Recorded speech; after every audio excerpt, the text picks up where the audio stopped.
Hello dear learners, welcome back to Abid Shiksha. Welcome to another daily news capsule.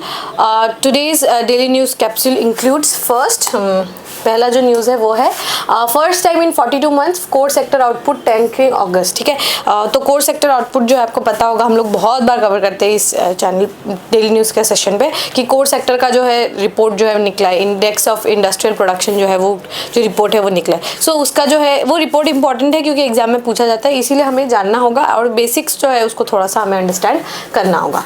Next news is Dada Saheb Phalke award reward for Mithun Chakraborty versatility. तो इस साल का दादा Saheb Phalke award जो है वो मिथुन चक्रवर्ती को दिया गया है। ये एक इंपॉर्टेंट न्यूज़ है, इसीलिए वन लाइनर सीधे पूछा जा सकता है। जैसे पिछले साल वहीदा रहमान जी को मिला था, इस बार मिथुन चक्रवर्ती जी को जो है मिला है। तो Dada Saheb Phalke award is a very prestigious award in the field of art and तो वो इंपॉर्टेंट हो जाता है।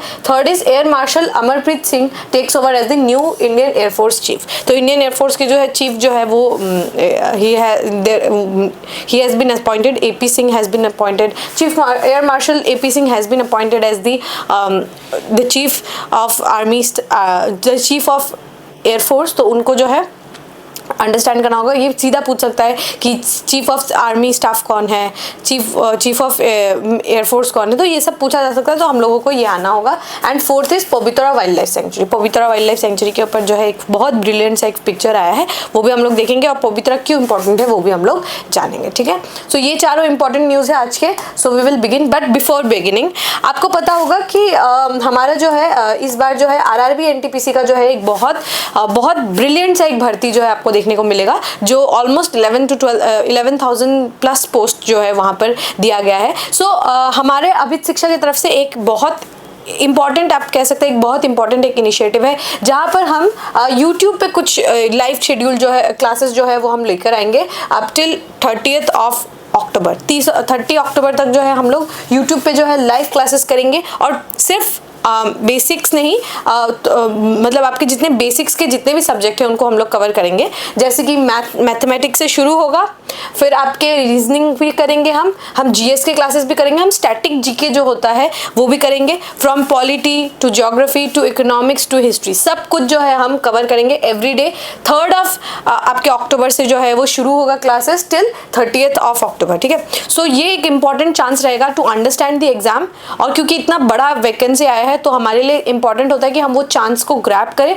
सो ये बहुत एक अच्छा, आप जो है आपको अगर समझ नहीं आ रहा है कि कहाँ प्रिपेयर कर सकते हैं, तो this would be a very big step जो आप ले सकते हैं for your preparation for RRB NTPC। सो ये कुछ लाइव शेड्यूल है, ये आप लोगों को हमारे टेलीग्राम चैनल पे भी मिल जाएगा, हमारे यूट्यूब में भी आपको मिल जाएगा। ठीक है, and the other thing is कि जो सीरियस एस्पिरेंट्स है, जो चाहते हैं कि वो RRB NTPC का जो ये सेंट्रल लेवल का जो है एग्जाम क्लियर करना चाहते हैं, इन द फर्स्ट अटेम्प्ट में एकदम परफेक्ट रिजल्ट जो है लेकर आना चाहते हैं और एग्जाम को क्लियर करना चाहते हैं, they can join this extensive course brought to you by Abhit Shiksha, जिसमें हम लोग पेपर 1 को कवर कराएंगे कॉम्प्रिहेंसिवली, सब कुछ के साथ हम कवर करवाएंगे, सब कुछ मॉक वगैरह जितने टेस्ट है वो सब हम लोग यहाँ पर लगवाएंगे आपको। और ये एग्जाम कब से, ये जो क्लासेस है कब से शुरू होगा, 5 नवंबर से आपके क्लासेस शुरू होंगे। कहाँ पर? हमारे अभित शिक्षा के ऐप पर। सो आपको ऐप जो है उसको डाउनलोड करना होगा एंड आप जो है फिर हमारे सारे फीचर्स जो है देख सकते हैं। ठीक है, so you can join and you can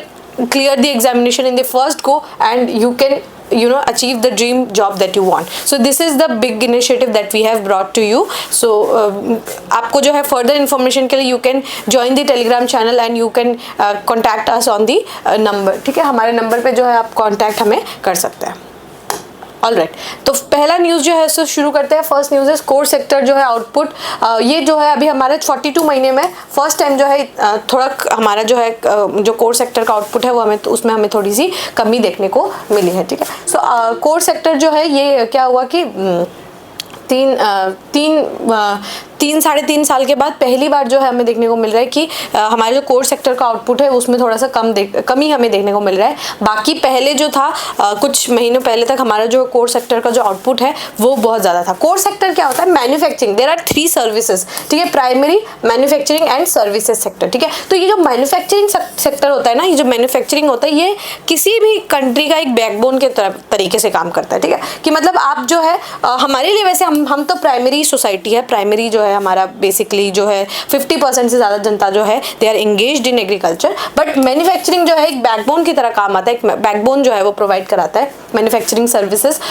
sector जो है। तो उसमें क्या, जैसे फर्टिलाइजर, कोल, पेट्रोलियम, ये सब जो इंडस्ट्रीज है, ठीक है, स्टील इंडस्ट्री, ये सब क्या है, बैकबोन की तरह ही काम करता है, राइट। तो ये जो है मैन्युफैक्चरिंग इंडस्ट्री जो है ये हमारा कोर के रूप में काम करता है। तो इसमें इस मैन्युफैक्चरिंग इंडस्ट्री में बहुत कुछ है, बट इसमें भी 8 जो है उसको हम कहते हैं 8 कोर इंडस्ट्रीज कहते हैं, ठीक है, 8 कोर इंडस्ट्रीज, मतलब ये इन मैन्युफैक्चरिंग में भी कोर आते, उस मैन्युफैक्चरिंग इंडस्ट्री का भी ये कोर है, कोर पार्ट है। ये जो 8 इंडस्ट्री है ना, 40% ऑफ द मैन्युफैक्चरिंग सेक्टर का जो है ये पोर्शन जो है बनाता है। बस ये 8 सेक्टर्स है जो 40% ऑफ मैन्युफैक्चरिंग सेक्टर का जो है हिस्सा बनाता है, इसलिए हम इसको कहते हैं 8 कोर इंडस्ट्रीज। और उसका जो है आउटपुट हम लोग चेक करते हैं हर महीने कि किस तरीके से हम लोग परफॉर्म कर रहे हैं, बिकॉज ये बहुत इंपॉर्टेंट, ये बहुत शो करता है। जैसे कि अगर सीमेंट जो है, अगर आप देखेंगे सीमेंट इंडस्ट्री में जो है वो एक आपको बूम देखने को मिल रहा है, मतलब सीमेंट इंडस्ट्री में अगर आप देखें कि आपको एक बूम देखने को मिल रहा है, लोग जो है सीमेंट जो है वो ज़्यादा there is demand in the market, तो ये क्या समझ में आता है कि इंफ्रास्ट्रक्चर क्रिएशन हो रहा है, इसीलिए सीमेंट मंगवा रहे होंगे। तो वो अगर सीमेंट इंडस्ट्री में अगर आपको राइज देखने को मिले, बूम देखने को मिले, दैट मीन्स इंफ्रास्ट्रक्चर क्रिएशन होता है। ये हम इक्विवेलेंट करते हैं कि हमारा इकोनॉमी जो है बहुत अच्छा है, बहुत साउंड है, बहुत स्ट्रांग है। तो उस तरीके से ये जो 8 कोर इंडस्ट्री है, ये हमें कहीं ना कहीं हमारा वो दिखाता है कि हम किस तरीके से, हमारा इकोनॉमी किस तरीके से परफॉर्म कर रहा है, ठीक है। तो यहाँ पर क्या है, इंडेक्स ऑफ 8 कोर इंडस्ट्रीज। तो ये मैन्युफैक्चरिंग मैंने बताया ना, अगर मैन्युफैक्चरिंग एक बहुत बड़ा सा अगर हम उसको देखें एज अ डायग्राम, तो उसमें भी 40% हिस्सा जो है ये 8 कोर इंडस्ट्रीज जो है ये इम्प्लाई करता है, ठीक है। तो ये 8 कोर इंडस्ट्रीज जो है, इसका जो रिपोर्ट है ये हर महीने रिलीज होता है। कौन करता है? Office of economic adviser, department of promotion of industry and internal trade, DPIT, जो कि ministry of commerce and industry के अंदर आता है। ये जो IIP है, इंडेक्स ऑफ इंडस्ट्रियल प्रोडक्शन, ये एक की इंडिकेटर होता है कि हम देखते हैं कि किस तरीके से IIP क्या बढ़ रहा है, क्या इंडेक्स क्या इंक्रीज हो रहा है या इंडेक्स डिक्रीज हो रहा है। अगर इंडेक्स डिक्रीज हो रहा है तो हमें पता चलता है कि आउटपुट थोड़ा कम है, इंडेक्स अगर इंक्रीज हो रहा है तो हम समझते हैं कि आउटपुट जो है वो थोड़ा ज्यादा है, ठीक है। तो ये हमें जो दिखाता है, ये जो 8 कोर इंडस्ट्री है ना, ये जो 8 कोर इंडस्ट्री है, ये क्या करता है, अबव, मतलब इसका जो वेटेज है वो 40% से ज्यादा है, and this becomes very important. और हम इसका रेफरेंस क्या लेते हैं, 2011-12 का रेफरेंस जो है हम इसमें लेते हैं। दिस इज एब्सोल्युटली इंपॉर्टेंट, ये इंपॉर्टेंट पार्ट था, ये आप लोगों को याद रहना चाहिए। और यहाँ पर हम जो डिटेल्स है मंथली बेसिस पे आता है, ठीक है। हर महीने हम देखते हैं कि क्या, जैसे अभी जो सीजन आने वाला है, जो फेस्टिव सीजन है, तो उसमें हमें एक शायद ग्रोथ देखने को मिल सकता है, ठीक है, क्योंकि बिकॉज पीपल जो है समझते हैं कि ऑस्पिशियस ओकेजन है तो हम घर खरीद सकते हैं या घर बनवा सकते हैं, तो हमें बूम देखने को मिल सकता है। लेकिन वो इसका उल्टा भी हो सकता है। तो ये कहीं ना कहीं हमें दिखाता है कि मार्केट किस तरफ, किस डायरेक्शन में जा रहा है, क्या मार्केट थोड़ा स्लो है या फिर मार्केट में थोड़ा बूम टाइप हमें देखने को मिला। तो ये सब जो है हमें इस इंडेक्स से, जो IIP का जो इंडेक्स है, इससे हमें पता चलता है, ठीक है। जो IIP का जो इंडेक्स है, इससे हमें पता चलता है। होपफुली आपको ये समझ में आ गया होगा। Next news is Mithun Chakraborty to get Dada Saheb Phalke award, ठीक है। सो ये क्या है, हमारा जो दादा साहेब फाल्के अवार्ड है वो किनको दिया जाने वाला है, मिथुन चक्रवर्ती जी को जो है दिया जाने वाला है। तो ये जो है हाईएस्ट अवार्ड है इन the field of your art, ठीक है। आर्ट के फील्ड में जो है ये सबसे ज़्यादा जो है बहुत प्रोमिनेंट अवार्ड है। यहाँ पर क्या है कि मिथुन चक्रवर्ती जी जो है उनको he has been announced as the recipient of Dada Saheb Phalke award on Monday, कल जो है अनाउंस किया गया है। तो ये हिज फर्स्ट मूवी वाज, इनका जो है मृगया जो है, ये इनका फर्स्ट मूवी था 1976 में, वो उनका फर्स्ट मूवी था। और यहाँ पर क्या है कि ही would be given the first his first दादा साहेब फाल्के अवार्ड, और उनको जो है अभी दिया जाने वाला है इन दिस ईयर ओनली, ठीक है। और यहाँ पर क्या है, मृगया जो है उनका 1976 में फर्स्ट फिल्म था। उसके बाद उन्होंने बहुत सारे मूवीज किए एंड बहुत वर्सेटाइल एक्टर है, ठीक है, बहुत ज़्यादा वर्सेटाइल एक्टर है, इसीलिए उनको जो है अवार्ड दिया जा रहा है। मतलब he could be fit in to different roles, ठीक है, from starting to disco dancer to the Kashmir files. अगर आप लोगों ने देखी हो तो you will see his performance in every sector, ठीक है। अगर कोई मतलब अगर बहुत ज़्यादा लाउड भी अगर मूवी है, ठीक है, अगर बहुत ज़्यादा एक्शन फिल्म भी मूवी है, then Mithun Dada was able to fit on in that genre. Cut to Kashmir Files, a very dark, a very grim, a very real movie, तो उसमें भी वो फिट हो सकते हैं। So very versatile actor he is, so उनको जो है दादा साहेब फाल्के अवार्ड जो है वो दिया जा रहा है। ये एक चीज़ याद रखेंगे, 2023 में वहीदा रहमान जी को दिया गया था, ठीक है, वहीदा रहमान। ये बहुत पूछा जा सकता है कि 2023 में किनको दिया गया, वहीदा रहमान जी, 2024 में किनको दिया गया, मिथुन चक्रवर्ती जी को दिया जाएगा, ठीक है। So this is very important. Next news is air chief marshal AP Singh takes over as the air force chief. तो एयरफोर्स के जो चीफ है पहले जो थे वो VR चौधरी जी थे, ठीक है, VR चौधरी जी जो है वो रिटायर हो रहे। Now mister AP Singh would be the new chief air marshal, ठीक है। एयर चीफ जो है वो he would be the air chief marshal from 2024, ठीक है। तो he is appointed as the new air chief marshal, ठीक है। तो हम देख लेते हैं इनके बारे में। जो है air chief marshal AP Singh took over as the new as the chief of air staff on Monday as the incumbent air chief marshal VR Chaudhari retired from service। तो रिटायरमेंट VR चौधरी जी का हो गया, इसलिए न्यू जो है air chief marshal S AP Singh ji, ठीक है। इस air chief marshal Singh was commissioned in the fighter stream of IAF on December 21st, 1984। He is qualified flying instructor and experimental test pilot with more than 5000 hours of flying experience। तो 1984 में जो है उन्होंने जो है ये फाइटर जो stream में है वहाँ पर उनको वो वहाँ पे चलाते थे। And he is also a flying instructor and test pilot भी है, ठीक है। He has commanded an operational fighter squadron and frontline airbase as a test pilot. He also led MiG-29 upgrade project management team in Moscow, Russia।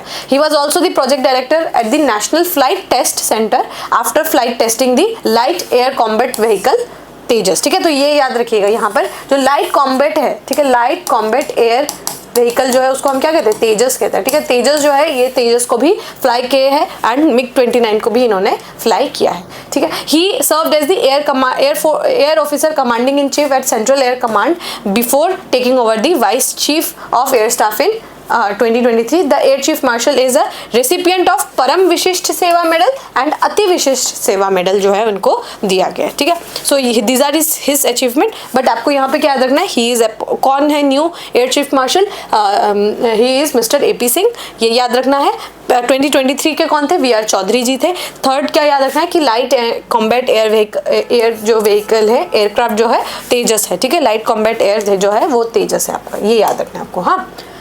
Okay, this is the picture जिसके बारे में हम बातें कर रहे थे कि ये जो है the pride of Assam, the one horn rhino, greater one horn rhino, ठीक है। वन हॉर्न राइनो जो है स्मॉलर टाइप के भी होते हैं, ग्रेट हमारे इंडिया में जो पाया जाता है 2000 ग्रेटर वन हॉर्न राइनो, ठीक है। तो इंडिया में जो है ग्रेटर वन हॉर्न राइनोस पाए जाते हैं, वो आपको पोबितोरा में सबसे बहुत ज़्यादा डेंसिटी जो है बहुत ज़्यादा है पोबितोरा में, ठीक है। तो दिस इज द पिक्चर। और पोबितोरा के बारे में हम लोग देख लेते हैं। पोबितोरा जो है कहाँ है, मोरीगांव डिस्ट्रिक्ट ऑफ असम में, ठीक है, मोरीगांव डिस्ट्रिक्ट ऑफ असम में है। और ये ब्रह्मपुत्र अगर नदी है तो उसके सदर्न बैंक में यहाँ पर आपको देखने को मिलेगा। गुवाहाटी के बहुत पास है पोबितोरा जो है, एंड ये जो है काफी बड़े एरियाज में फैला हुआ है। और लेकिन यहाँ पर पोबितोरा का ये बात है कि यहाँ पर जो आपका राइनोस का डेंसिटी है वो बहुत ज्यादा है, ठीक है। और यहाँ क्या है कि ये जो सेंचुरी है ये Raja Mayong reserve forest and Pobitora reserve forest के बीच में आता है।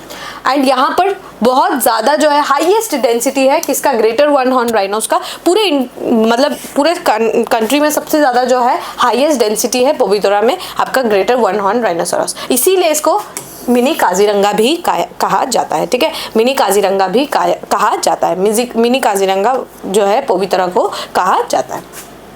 ओरांग भी है। ओरांग अगर आपको पूछे कौन से नेशनल पार्क को मिनी काजीरंगा कहा जाता है तो ओरांग नेशनल पार्क को मिनी काजीरंगा कहा जाता है। पर अगर वहां पे पूछे कि किस कौन, बस नॉर्मली पूछ दे तो अगर ऑप्शन में ओरांग हो, ओरांग को टिक कर सकते हैं। अगर ऑप्शन में पोबितोरा हो तो पोबितोरा को भी टिक कर सकते हैं, ठीक है। बट दोनों ऑप्शन साथ में कभी नहीं देगा, इधर there will be Orang as an option और पोबितोरा एज एन ऑप्शन, दोनों साथ में कभी भी नहीं रहेगा, ठीक है। ये याद रखिएगा। ओरांग को भी हम मिनी काजीरंगा कहते हैं, बट पोबितोरा को भी हम मिनी काजीरंगा कहते हैं। बट हाईएस्ट डेंसिटी जो है वो पोबितोरा में है, ठीक है। अभी हम लोग देख लेते हैं वन हॉर्न राइनोस के बारे में।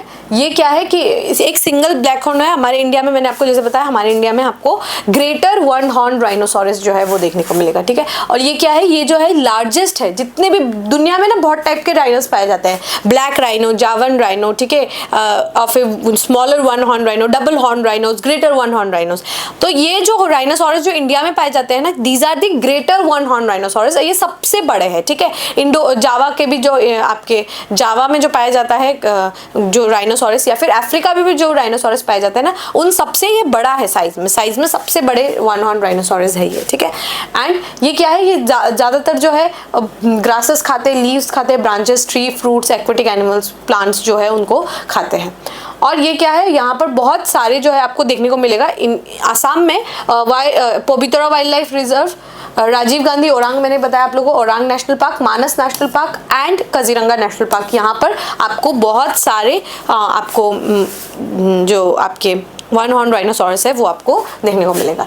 कंजर्वेशन स्टेटस क्या है IUCN में, इट इज वल्नरेबल। आपको ऑप्शन में देखिए कंफ्यूज कर सकता है कि IUCN स्टेटस क्या है, डेंजर्ड, क्रिटिकली इंडेंजर्ड, वल्नरेबल क्या है, तो आपको पता होना चाहिए कि हमारा ग्रेटर वन हॉर्न राइनोसोरस जो है अभी वो वल्नरेबल है। और साइटीज जो है, साइटीज में अपेंडिक्स 1 है, साइटीज में जो है अपेंडिक्स 1 है, और वाइल्ड लाइफ प्रोटेक्शन एक्ट में शेड्यूल 1 में इसको रखा जाता है। तो these are important thing. IUCN का स्टेटस याद रखिएगा ग्रेटर वन हॉर्न राइनोस का, इट इज योर वल्नरेबल, ठीक है, अभी वल्नरेबल में है। एंड ये पोजीशन जो है इसका मतलब हमने काफ़ी अच्छा प्रोटेक्शन किया है ग्रेटर वन हॉर्न राइनोसोरस का, तो इसीलिए जो है आप देखेंगे कि अभी जो है उनका पॉपुलेशन बहुत स्टेबल है, ठीक है। पहले बहुत डिक्लाइनिंग था बट अब जो है काफ़ी ज़्यादा स्टेबल है, तो ये याद रखिएगा IUCN रेड लिस्ट में इट इज़ वल्नरेबल, बट साइटीज और वाइल्ड लाइफ प्रोटेक्शन एक्ट में शेड्यूल 1 में रखा गया है, अपेंडिक्स 1 एंड शेड्यूल 1 में, ठीक है। Alright, with this we have come to end of today's daily news session. If you have liked this session, don't forget to give a like and write down in the comment section. We will meet in the next session. Till then, take care and thank you.